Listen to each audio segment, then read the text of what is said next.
Hello, and welcome to my guitar repair video channel at DougMcCormick.com. This is the very first of many more videos I'm recording for this channel. Today, I'd like to show you the repair and restoration of this poor old Gibson 330. It's had an unfortunate life.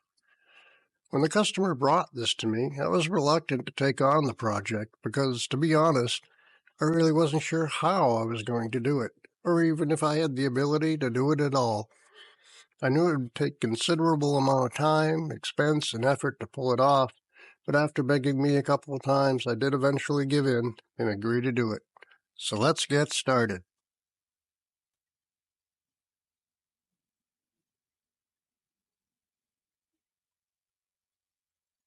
First off, I'll need to remove the section of the cutaway that had been cut and modified and was folded inward to create the new body shape you see now. I used my trusty old Dremel tool with a Stumac fret slot cleaning bit to make the initial cuts. I decided I would recreate the section using similar methods used in the original construction of the guitar.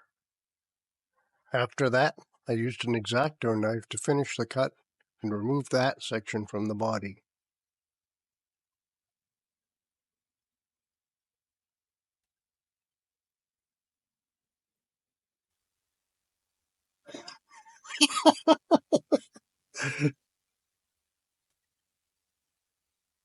That looks like a can of worms. That's what that looks like.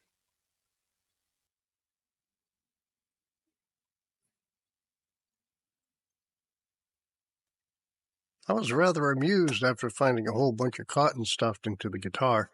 No doubt it was done in an attempt to reduce feedback at high volume levels. After cleaning up all the cotton, it was time to clean things up a bit and create some new, clean surfaces to work with for the next phase of the operation. He was in earlier, and then Jack like 6 times.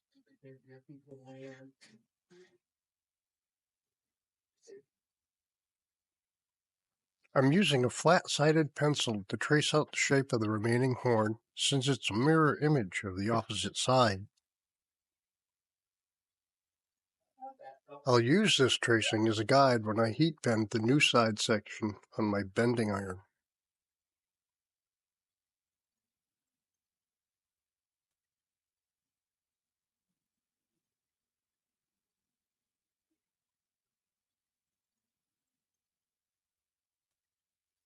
At home, I selected a nice piece of flat sawn maple and planed it to the thickness of the original piece on my sanding planer.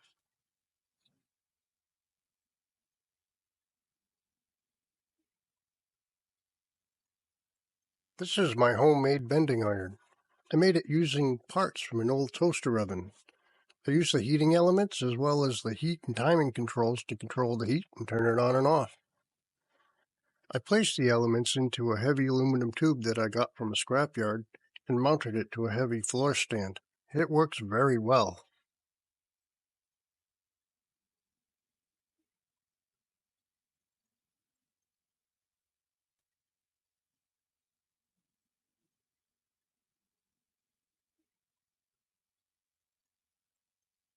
And while the bending iron works very well for most applications in this shop, the radius of the tube is just too large for the very tight curve on this cutaway.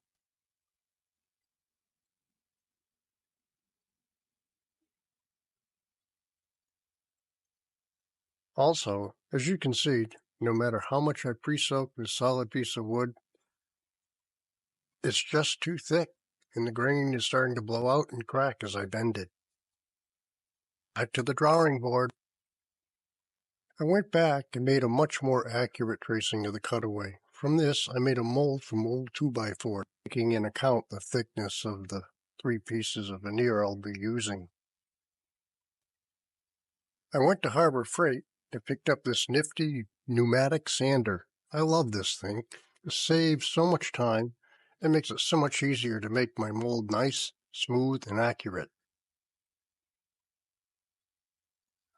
Okay, so this is attempt number 2. I made a wood steaming tube from a heavy piece of PVC drain pipe.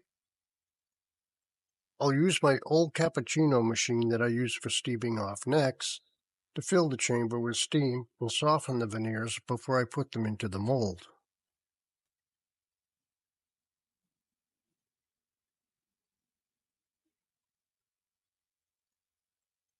I quickly brushed on some Type Bond carpenter's glue onto the veneers and placed them into the mold. It was important to do a few dry runs as a rehearsal before doing the actual glue up. Always do a dry run before gluing anything. The mold is lined with a waxy masking tape so that they don't stick to it.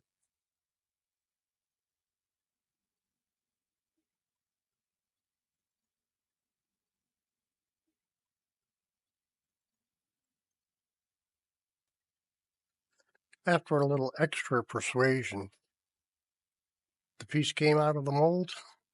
No problem at all.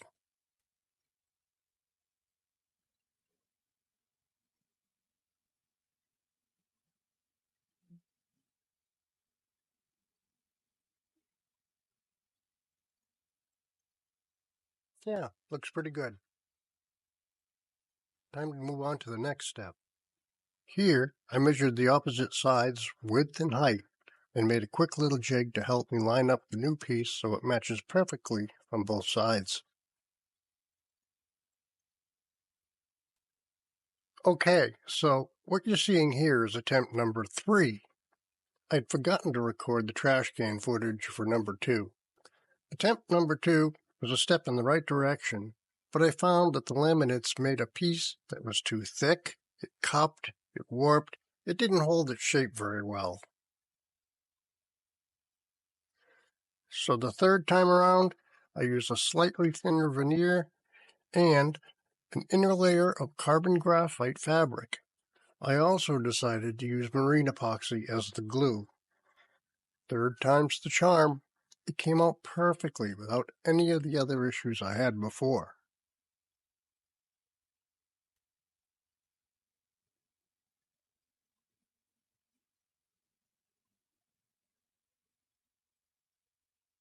It's time to trim the new piece down to size. It's a good idea to leave just a little bit extra on either end.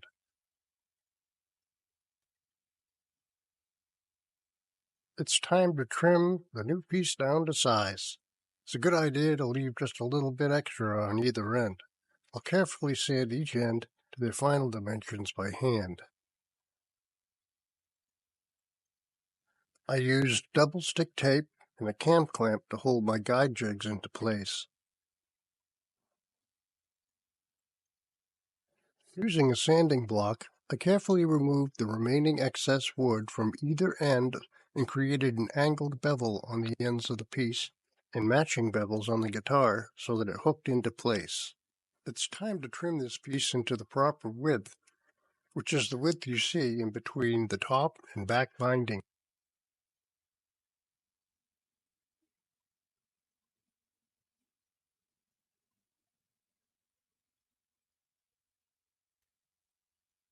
Here, I've glued additional veneer to the inside to help add structural integrity.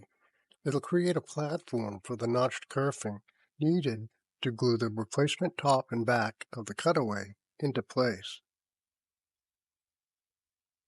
Here's a nifty little jig I made to cut repetitive slots into my kerfing strip. It's simply an L-shaped platform that has a guide pin offset from the blade and a stop block clamped to the saw table to achieve the proper depth of cut and space in between cuts. It's a strangely satisfying process. The kerfing is glued into place overnight. I also added tabs to the inside to hold it into place when I glue it.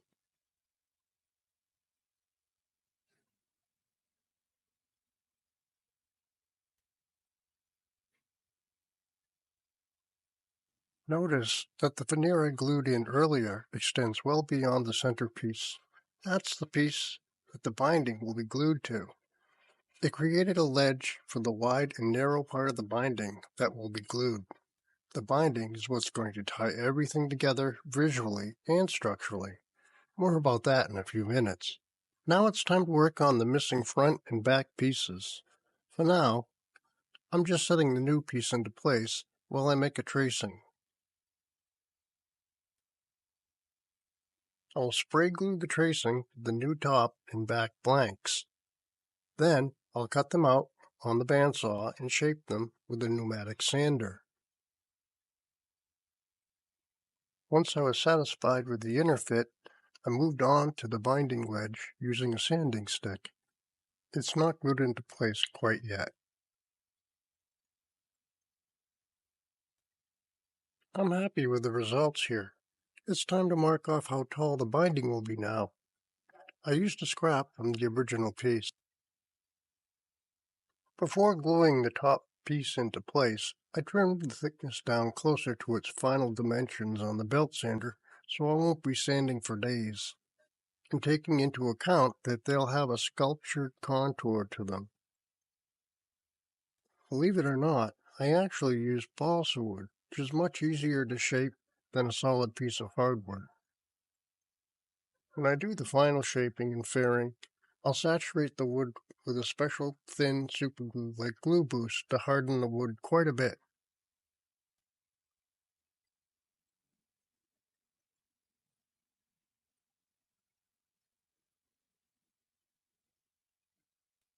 Here, I'm gluing the back piece on, repeating the same process I used for the front.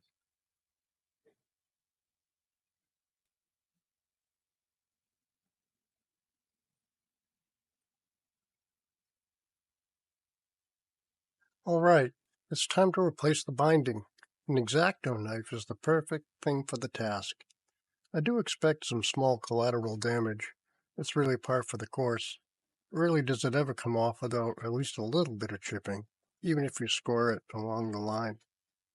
That's okay though, we'll deal with that when it comes time to refinish it.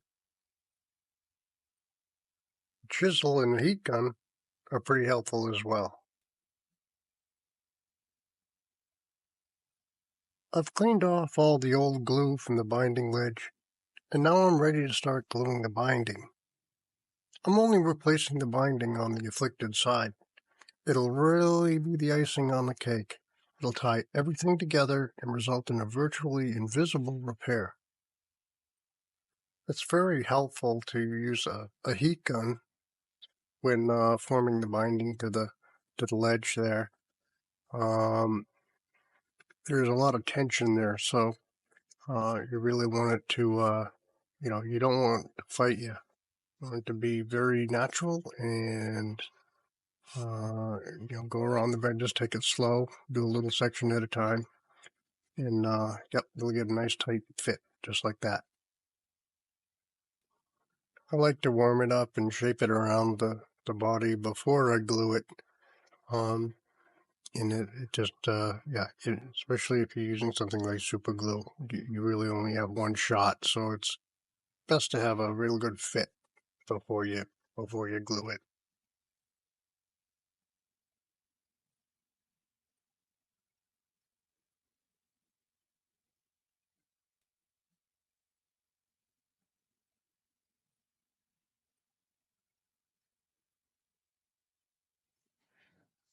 The binding's now glued into place, and you'll notice there's a little bit of overhang there. That's fine. We're going to trim that off with a hand scraper, a wood scraper there. And sometimes I'll use a single edge razor blade as well when I get down to the nitty gritty.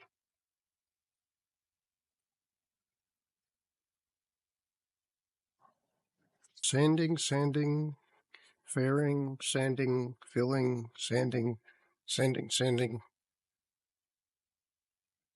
A lot of sanding in this work.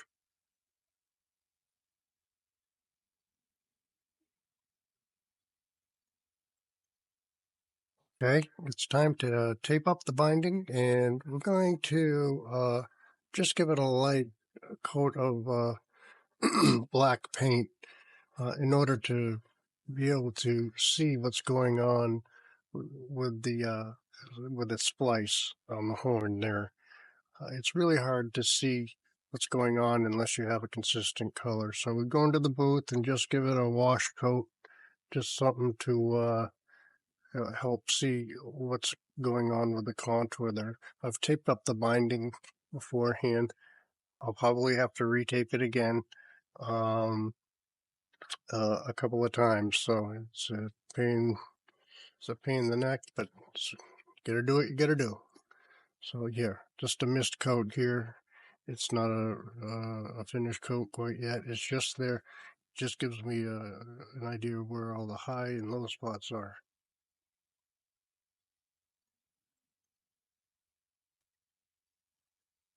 Okay, well, I didn't mention this before, but there's also a big hole in the back, apparently made so someone could clean or replace or work on the electronics. Well, we're going to plug that hole and make it disappear as well.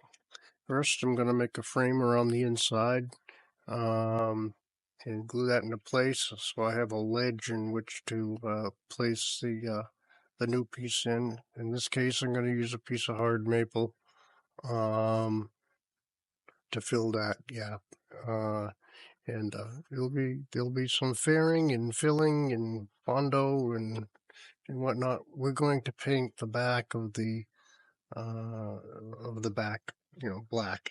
The back and sides will be black. Here's an old piece of scrap maple I've had hanging around. It's just the thing for the job.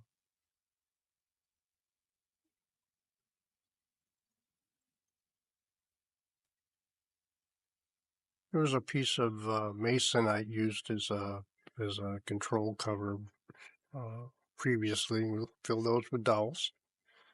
Let's check that new piece for fit. I've thicknessed it by eye, by hand on the belt sander. I'm using micro bubbles with marine epoxy to fill the gaps. Any little lines there, and using that as a to fill it with. It's very stable, and I expect that the lacquer will shrink with time, and that will keep that down to a minimum. Now we're taping up the binding once again. We're going to, I'm happy with the contouring, and I'm going to tape up the binding, and we're going to spray some color on that finally. Okay, before we can actually spray some color, we have to make sure we do some final fairing. This is a gray primer that will fill in any gaps. We're going to paint the back and sides black, a nice gloss black. And in order to do that, you got to fill up all the little holes and imperfections and whatnot. It's not unusual to take several coats of primer there. As you see, I'm sanding that piece there it'll tell you where the high spots are, and it's not unusual to do multiple coats until you're happy with it and get it right. The foundation is the most important part of any guitar finish, and it's the most work. The spraying is easy, but doing the prep work is a necessary evil. Once again, I taped it up to prevent the getting primer on the binding. Once I'm happy with the fairing and the prep work there, I tape it up again.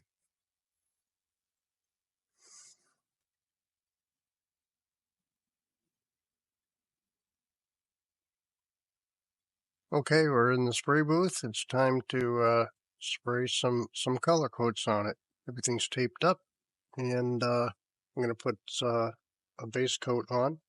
We're going to follow that up with some nitrocellulose clear on top, multiple coats. But this I'll probably sand this once again to get the very last of any little imperfections out of the finish there. It looks a little rough and dry. That's okay. We'll sand it and just give it one final color coat. Probably spray it a little wetter, and you know, it's starting to look like a guitar. And here's the big reveal here after the color coat. We'll peel that tape off of the binding, and we'll clear it after that. After we clean that up and any little imperfections there, we touch them up beforehand.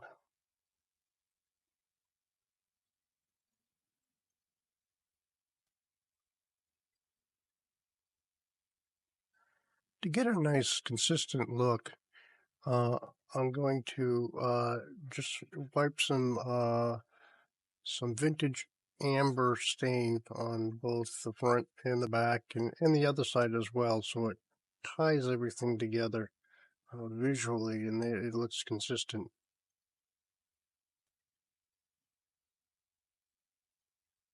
Even though I couldn't really, because of the big hole in the back of the guitar, I couldn't really touch it up without painting it black. So we went black with the sides and with the back.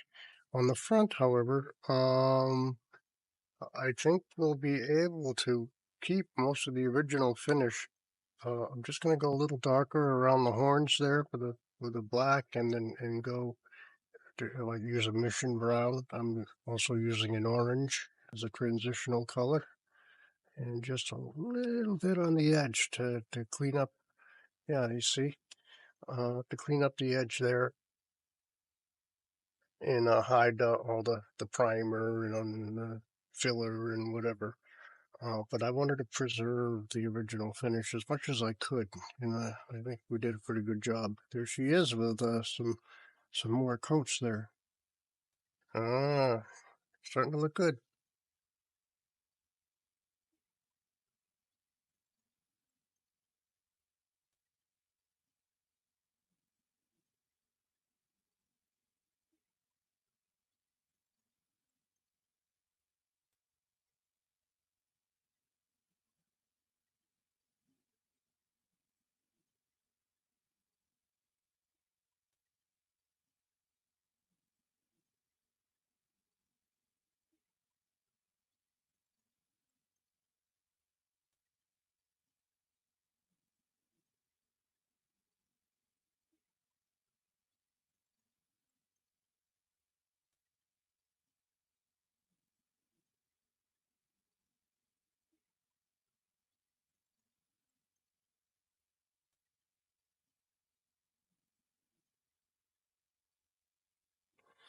Now that the million coats of nitrocellulose I've sprayed on this thing have cured for several weeks, it's time to wet sand. Sand, sand, sand, sand. My job is about 2% woodworking and 98% sanding. All these little spots and stuff, I'm drop filling. Over time, little things will shrink and it'll show up that you didn't see before. You gotta fill them up.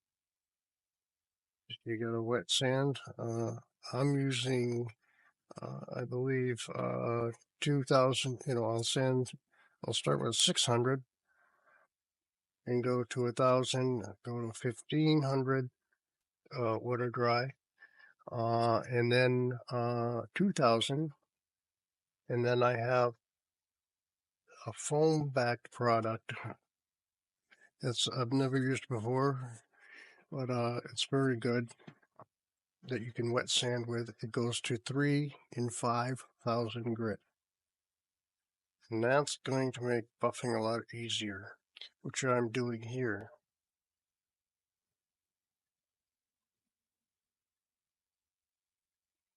Okay, so there's some other things that needed attention with this particular instrument. The frets really were all pitted and worn and had green stuff on them. Let's give it a nice fret level. I'm going to clean up that fingerboard and buff out those frets. Ooh, that's all right. Ooh. Yeah. Good shave in that. Okay, that concludes this episode. I do regret not playing the guitar so you can hear what it sounds like, but it sounds like a guitar. As well. Matter of fact, it sounds like a very nice guitar. The customer was put the guts back in. ecstatic. Matter of fact, he was actually almost in tears. It's like And that sort of thing brings me great joy in the work I do. And I'm sure if you're in this field, you can relate to what I'm saying. I hope you enjoyed this video, and it's my hope that there'll be many more in the future. Thanks for watching. God bless.